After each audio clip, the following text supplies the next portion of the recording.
Get you guys caught up to speed with what's going on with my prep. So if you guys watched last week's video, you've seen the meeting between Alberto and myself as far as game planning the prep, starting out with a cutting phase, cleaning up some body fat, getting myself to a little bit better starting position for the prep, and then we'll probably go into a maintenance phase for a couple months, and then we'll go ahead and dive into the official contest prep beginning in May. I'm out the gates really well as far as cutting down. So I started out at about 197 pounds and now I'm about 192 and a half. So off to a pretty good start, even though last week was a little bit rough when it comes to the life schedule.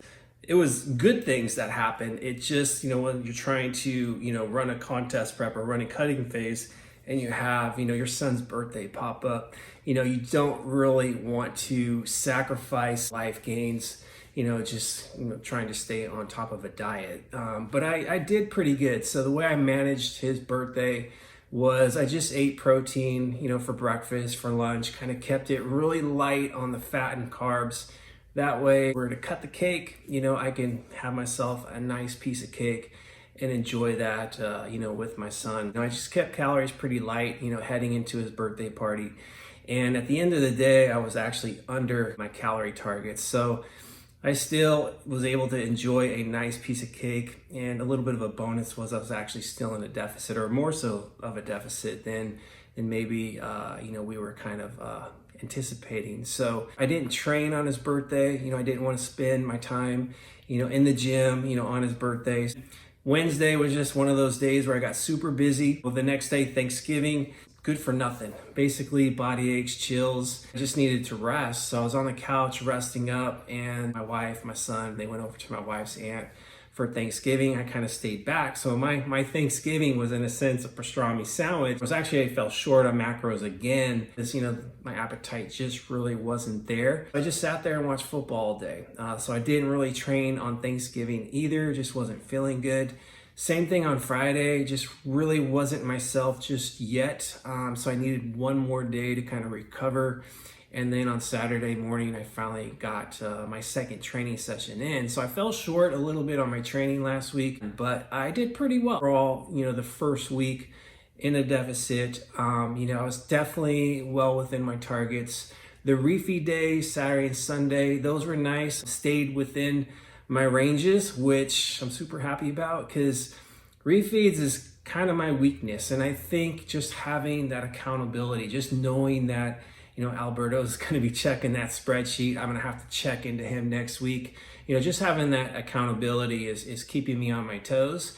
And I really don't want to let him down. It's a big commitment for my family, but it's also a big commitment for him, for Alberto. So I want to make sure that I'm doing him right. I want to make sure that, as a team, we're doing things really well. And of course, I want him to be proud of the work that we're doing. So I don't want to fall short on my end because I know, he's going to be doing the best for me. So I want to, reciprocate that and do the best for him. And visibly, you can tell that, I am cleaning up a little bit. There's still a long ways to go, but it's nice to kind of see the visible changes because it's encouraging. Like when you see those changes happening, it's cool to see the scale go down.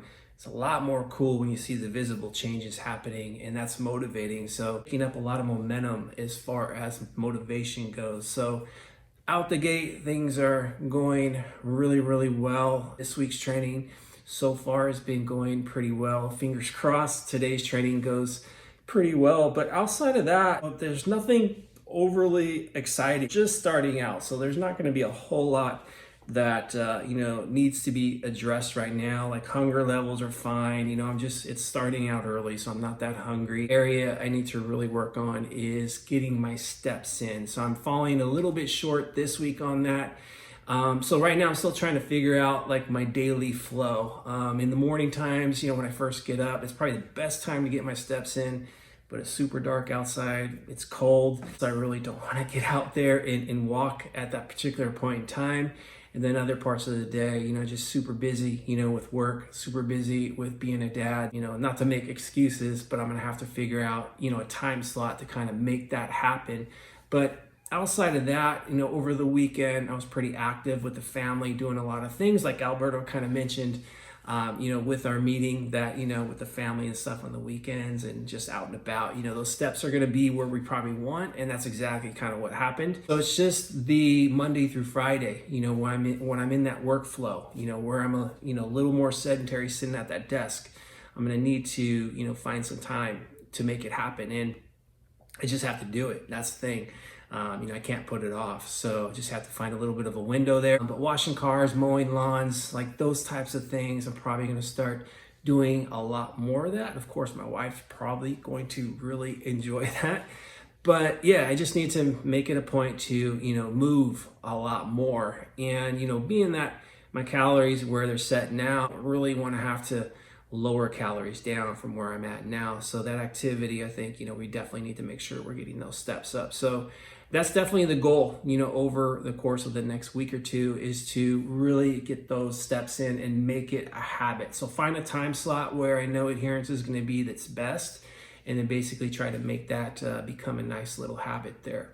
So that's the areas I need to improve. Instead of talking about training right now and you guys just watching me in my kitchen talk, which kind of get a little boring, I'm just going to go ahead and throw up some training clips. When our video guy, Brandon, was here filming myself and Brad for the lifting library, he was recording a training session that we did. So hopefully you guys enjoy that. If you guys have any questions, any comments, please drop them below, because your engagement is going to help me to put more content out, content that it could be useful to you guys. And it kind of helps me too, as far as like the direction that we want to take these vlogs. I definitely want to share my journey week in and week out. I don't want to just, tell you where my macros are at, where my steps are at, how much weight I've lost. Like, let's actually get a little bit more in depth. And, you guys are real humans. I'm a real human. And let's see if we can, help each other grow and learn. Other than that, I'll leave it there. Hope you guys have a great week. Stay safe, keep training hard, but smart. And we'll talk next week. I was a little frustrated. We had some really good footage here, and it would have made a huge difference if we were able to hear exactly what was going on during this session. But unfortunately, because of YouTube and the copyrights and all that, we had some background music playing. So unfortunately, it got blocked. So here I am talking over the clips. So this is going to have to do. But yeah, this session in particular, was one of those sessions where we had a lot going on during the day. And I think I had missed a couple of training days this particular week because we were doing some recording for the lifting library. So this session, I was rolling with the flat dumbbell press fly. And the reason that I like to kind of turn those dumbbells at the top, I discovered that it was helping my left elbow out. I've been dealing with a lot of elbow pain the previous year and a half, 2 years. So this particular movement, just that little rotation at the top there, it really kind of avoids that pain. And what I discovered is that, hey, at the top, I can actually get the dumbbells a little bit closer. So, my arms come across, my midline a little bit more so, and I can actually get a little bit more pec contraction at the top. So I've really enjoyed this particular movement, the last year or so. And as far as number of sets, number of reps, usually for me, it's in the neighborhood of 3 to 4 sets. And I prefer the 8 to 12 rep range on this particular movement. And on this particular session, because Brad and Brandon were rolling with 4 sets, I went ahead and did 4 sets because after 3, I was pretty much shot. But this is actually the 4th set. I had lowered the load down about 10 pounds to make that happen, just to make sure my form stayed on point and felt really good. And, I was pretty much, I would say about 1 in the tank. Right there, we were listening to some AC/DC. I was kind of feeling it a little bit, so that helped me squeeze out that last rep. But that was a good movement for me. And, for chest, that's basically it. Just 1 movement per session is about all my shoulders really like to tolerate. So got some good quality work there. And then I went over to the 1-arm row on the machine. And the way I like to do this machine in particular, I like to adjust the seat. So my wrist, my elbow. Basically, it's kind of in line with, my ribs, lower chest level. I really can get my elbows back a lot, get a lot of scapular retraction. Therefore, it hits my delts really well, hits my trap pretty well. So it's the reason why I don't really do too much direct rear delt work, direct trap work, because with my rows, I get a lot. And, as far as, progressions, if I can increase the loading on this particular movement, which on this particular session, I hit 3 plates. And I remember when I first bought this machine, 2 plates felt heavy, but now, I'm moving 3 plates regularly. So my rear delts, my traps, they have to assist in those progressions. So indirect work for me does have a lot of validity to it. And this is kind of one of the ways where I've learned to get a lot more efficient with my training, meaning I can get a lot out of, my training with less exercises.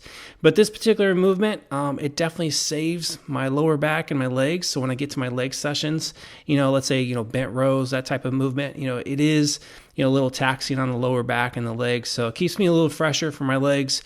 Really do enjoy that movement. And here we are with Brad on the pull downs with the mag grips, and he hit 10 reps on this. He wasn't exactly sure if he had hit 10 at the end.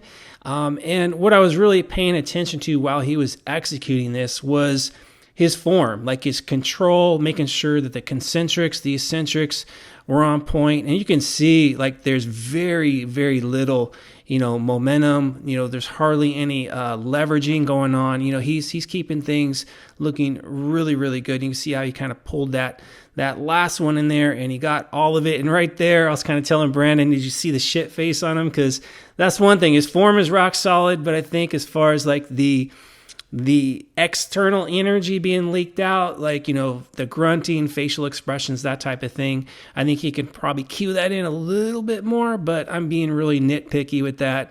It was still a really good set. And here he is, he's rocking out, he's jamming out. I can't remember exact song it was, but he was feeling it before he went into these press downs. So his press downs, he can kind of see that he keeps the cable on one side of his head. Of course, in this particular movement, you don't want that cable to be, smashing down on your forehead and all that. So he chooses to kind of go off to the side. Personally, I kind of keep the cable a little more out in front of me. So, in a sense, it's a little more aligned with the middle of my head. But either way, I mean, whatever's, most comfortable for, the person makes the most sense. And, he did really well on this one. He grinded out some pretty good reps. And he even told me, like, that's the one exercise that he really does love to grind on. And that was a good set. And then we finished off with some barbell curls. And for me, this is an exercise that really pisses my right shoulder off. But I didn't really want to have to set up a different exercise. Brad wanted the barbell curl, so I was like, all right, I'll roll with it. I'll go a little bit lighter, keep it really clean, keep the elbows tucked, glutes are nice and tight. That way my hips are stationary, my feet are spread out, have a lot of stability there. And my main focus was not to swing, just basically just let the biceps do all that work. You kind of see that was pretty much the case there. And at the end, they asked me, how's your shoulder? I said, yeah, pissed me off. So that's about it, guys. Hopefully you enjoyed. We'll see you next week.